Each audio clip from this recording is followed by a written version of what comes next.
Shalom, selamat pagi Bapak Ibu, Saudara-saudari yang terkasih.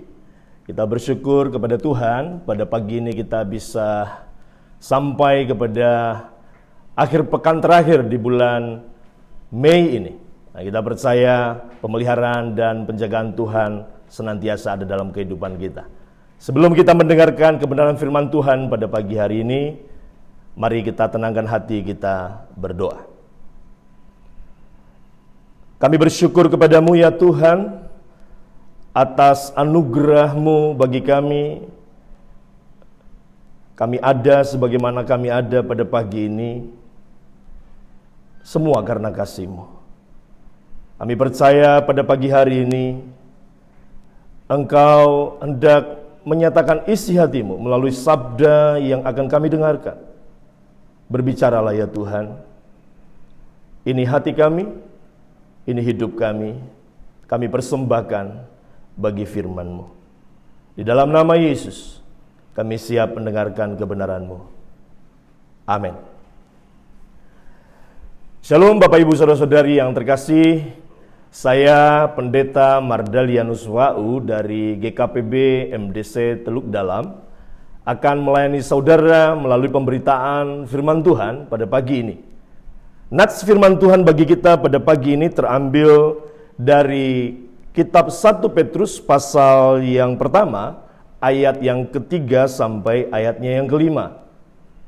1 Petrus pasal yang pertama, ayat yang ketiga sampai ayatnya yang kelima. Demikianlah firman Tuhan. Terpujilah Allah dan Bapa Tuhan kita Yesus Kristus, yang karena rahmat-Nya yang besar telah melahirkan kita kembali oleh kebangkitan Yesus Kristus dari antara orang mati kepada suatu hidup yang penuh pengharapan. Ayat yang keempat, untuk menerima suatu bagian yang tidak dapat binasa, yang tidak dapat cemar, dan yang tidak dapat layu, yang tersimpan di sorga bagi kamu, yaitu kamu yang dipelihara dalam kekuatan Allah karena imanmu, sementara kamu menantikan keselamatan yang telah tersedia untuk dinyatakan pada akhir zaman. Sejauh ini pemberitaan firman Tuhan, saya memberi tema pada pagi hari ini kepada kita, dari keputusasaan kepada pengharapan. Bapak Ibu Saudara-saudari yang terkasih, Tuhan adalah pribadi yang dapat diandalkan. Amin. Itu sebabnya di dalam 1 Petrus pasal 1 ayat 3, Rasul Paulus menuliskan demikian. Terpujilah Allah dan Bapa Tuhan kita Yesus Kristus, yang karena rahmat-Nya yang besar telah melahirkan kita kembali oleh kebangkitan Yesus Kristus dari antara orang mati kepada suatu hidup yang penuh pengharapan. Perhatikan saudara, di sana dikatakan suatu hidup yang penuh pengharapan. Artinya Allah akan membawa kita dari hidup tanpa pengharapan alias hidup dalam keputusasaan. Allah melahirkan kita kembali ke dalam hidup yang penuh pengharapan. Bapak Ibu Saudara-saudari yang saya kasihi, hidup dalam keputusasaan itu digambarkan oleh Rasul Petrus bagaikan keadaan orang yang mati. Mengapa digambarkan seperti itu, saudara?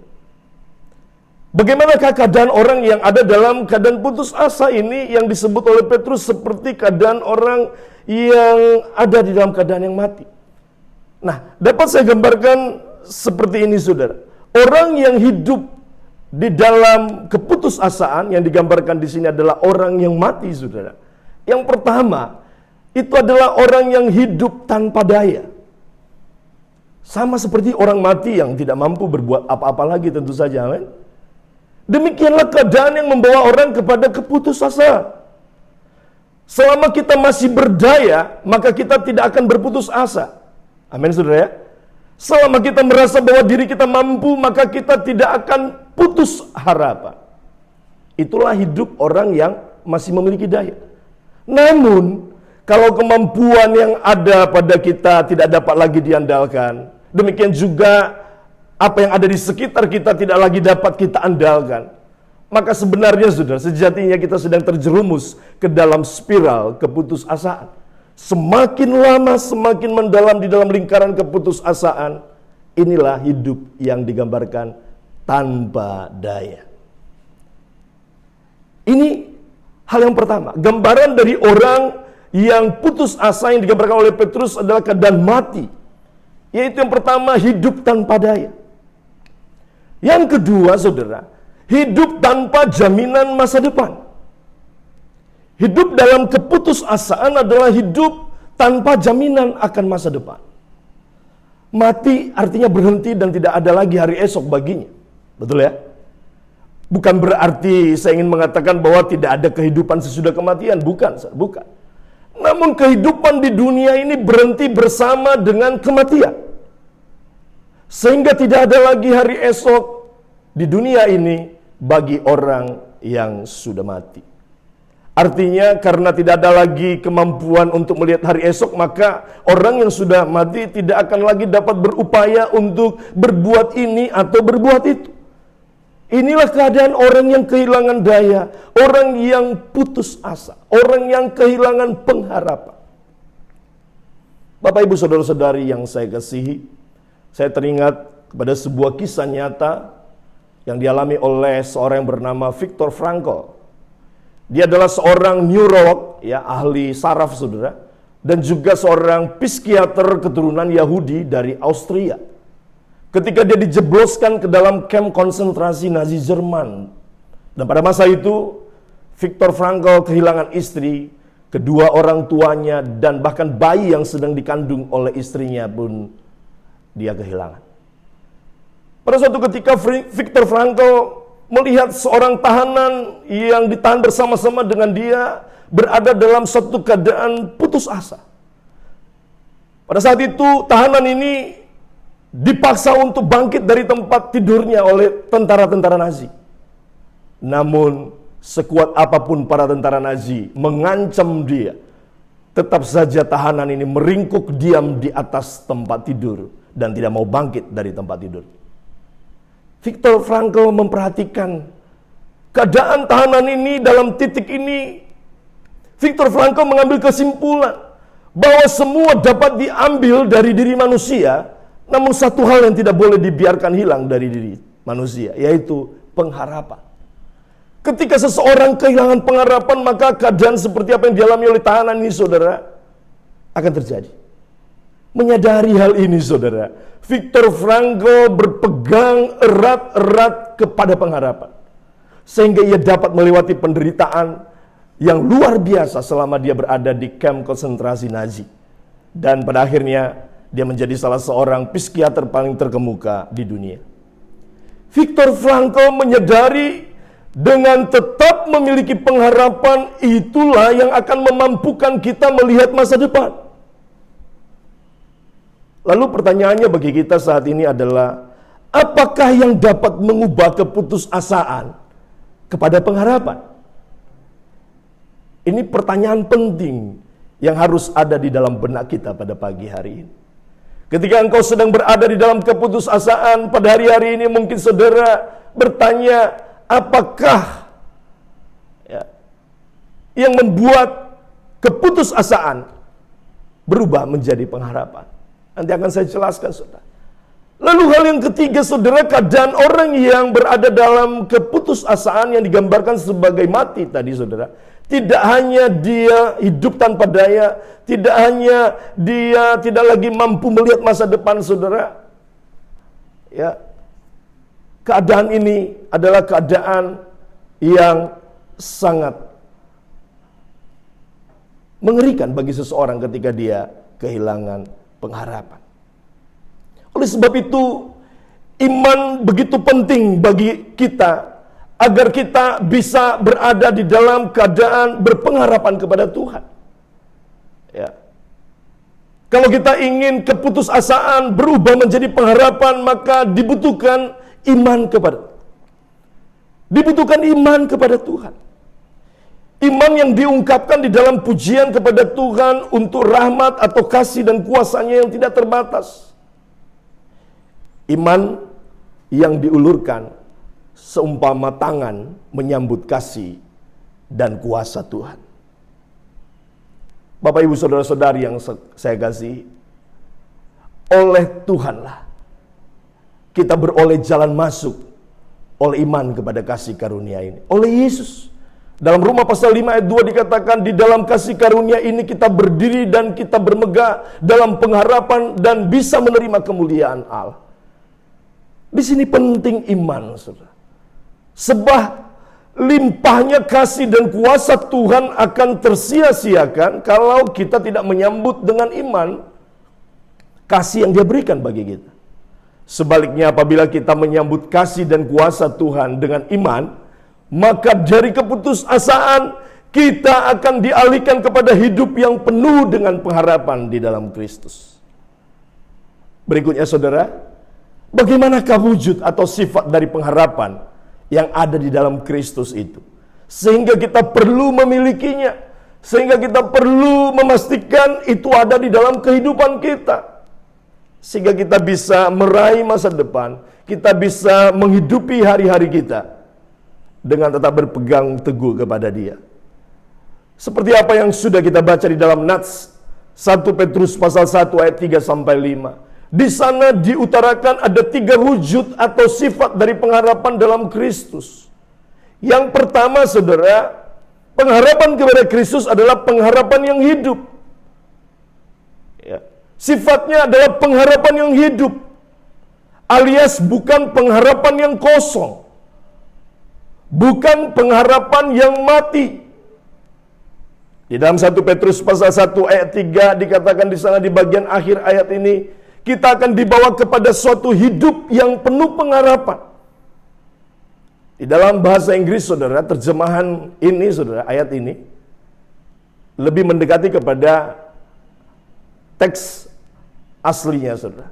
Di dalam NIV saudara dikatakan, in His great mercy, He has given us new birth into a living hope. Into a living hope.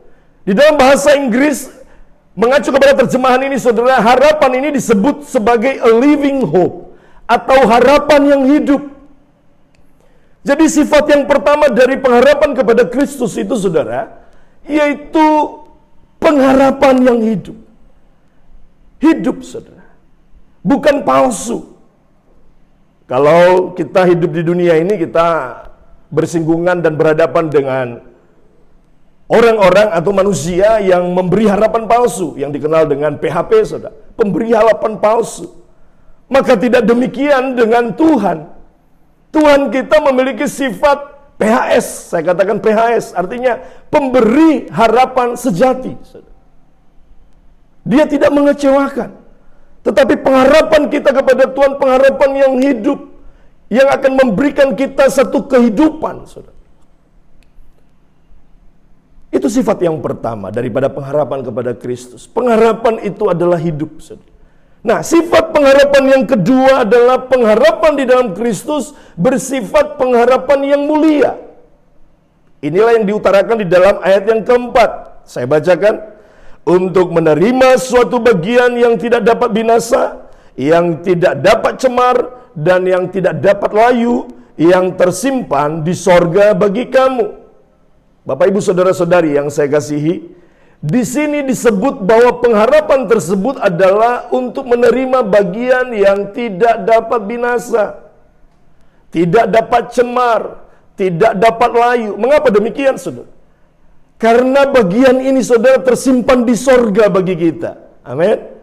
Kalau semua yang ada di dunia ini tidak abadi, sehingga dia dapat bersifat murah saudara, tidak demikian dengan apa yang ada di sorga.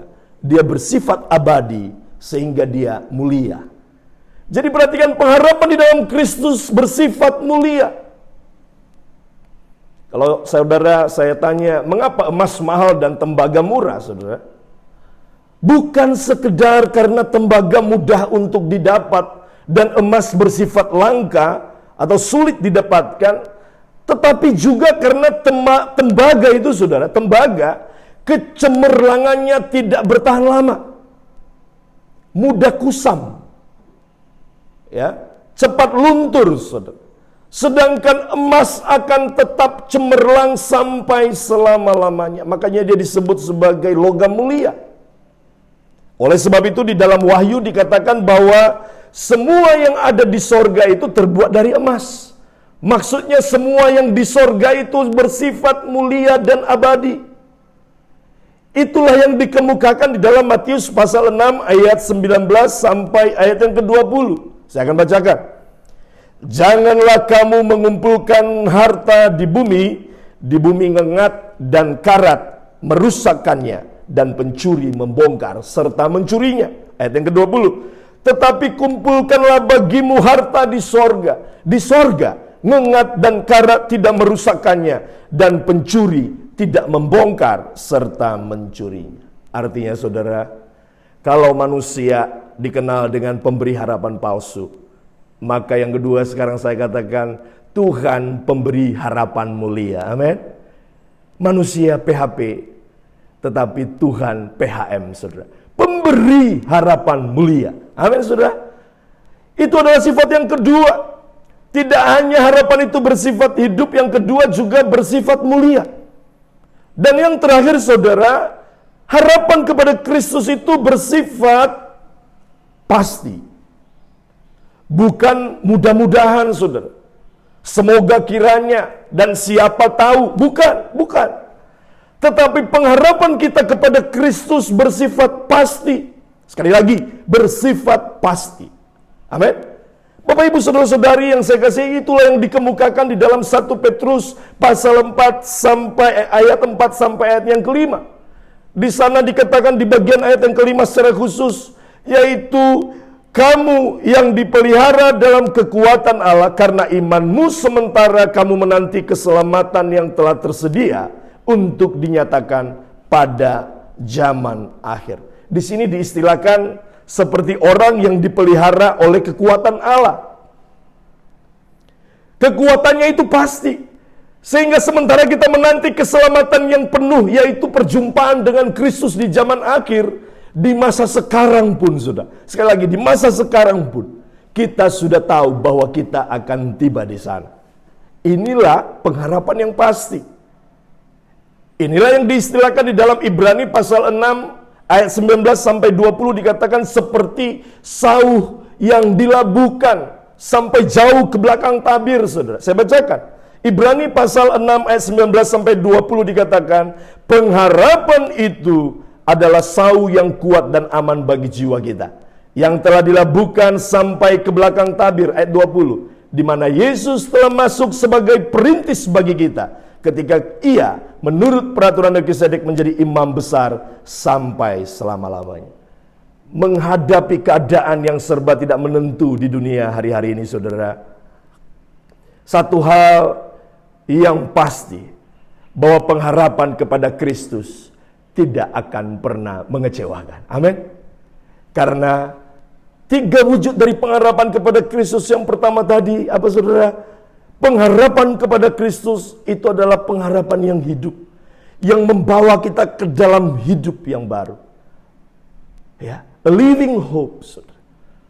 Ya, hidup di dalam pengharapan.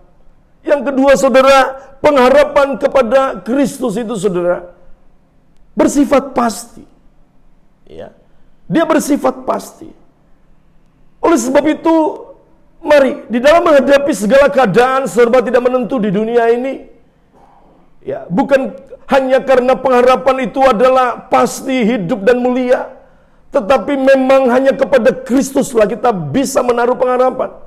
Dunia akan sirna, segala sesuatu yang ada di muka bumi ini akan berlalu, tetapi pengharapan kepada Kristus, kasih dan kuasa Tuhan itu bersifat kekal, bersifat pasti, bersifat mulia. Dan kalau kita menerimanya dengan iman, saudara, maka kasih dan kuasa Tuhan akan kita alami. Amin, saudara. Doa saya pada pagi hari ini bagi saudara sekalian, kasih dan kuasa Tuhan yang tidak perlu lagi kita ragukan ini, terus kita perkokoh di dalam kehidupan kita. Bagaimana caranya kita memperkokoh, saudara? Roma pasal 10 ayat 17 dikatakan bahwa iman timbul dari pendengaran, dan pendengaran oleh firman Kristus. Marilah terus kita bangun iman dengan merenungkan dan melakukan firman Kristus, firman Tuhan dalam kehidupan kita hari lepas hari. Amin, saudara. Tuhan Yesus memberkati, dan saya percaya sepanjang hari ini tidak boleh ada keputusasaan di dalam kehidupan kita. Kita harus terus berlari di dalam pengharapan yang teguh kepada Tuhan. Amin. Mari kita berdoa. Allah Bapa yang mengasihi kami bersyukur untuk anugerah-Mu yang melimpah dalam kehidupan kami. Oleh karena kasih-Mu, Yesus datang ke dunia, lahir sebagai manusia, disalibkan untuk menebus setiap pelanggaran dan dosa kami, bahkan mati untuk membuktikan bahwa Dia telah menang atas maut. Pada hari yang ketiga Dia bangkit untuk memberikan kepada kami kemenangan, memberikan kepada kami pengharapan yang baru. Bahkan Dia naik ke surga, menjanjikan akan datang kedua kali untuk membawa kami serta tinggal di surga, di tempat yang Dia janjikan. Allah Bapa, kami percaya pada pagi hari ini keputusasaan hanya akan membawa kami jauh dari kasih karunia-Mu. Dan pada pagi hari ini kami mau mengambil keputusan untuk meninggalkan segala keputusasaan dan menerima Engkau sebagai sumber pengharapan kami. Karena kami tahu pengharapan yang ada di dalam-Mu adalah pengharapan yang membawa kehidupan, pengharapan yang mulia, dan pengharapan yang pasti. Dan karenanya kami akan mampu menghadapi segala kesulitan, segala persoalan, pergumulan di dalam kehidupan kami. Sementara kami ada di dunia yang fana ini, kami mau menggantungkan seluruh kehidupan kami hanya kepada pengharapan dalam Kristus. Terima kasih Tuhan. Hamba berdoa bagi setiap umat-Mu yang mendengarkan, yang menyaksikan firman Tuhan pada pagi hari. Biarlah pengharapan yang pasti itu ada di dalam kehidupan mereka pribadi lepas pribadi. Kami juga berdoa untuk bangsa kami yang terus bergumul untuk menghadapi wabah, pasca wabah pandemi corona ini. Ada banyak kebijakan-kebijakan yang harus dikeluarkan. Tuhan, pegang hati para pemimpin, pegang hidup mereka. Mulai dari presiden sampai pemimpin paling terendah di daerah-daerah terpencil sekalipun. Engkau yang memegang kehidupan mereka. Biarlah senantiasa takut akan Tuhan ada dalam kehidupan mereka. Sehingga setiap kebijakan yang diberikan, kebijakan-kebijakan yang diambil adalah kebijakan-kebijakan yang memuliakan nama Tuhan. Berdoa untuk Kepulauan Nias, secara khusus Kabupaten Nias Selatan. Berkat Tuhan senantiasa ada di dalam kepulauan kami.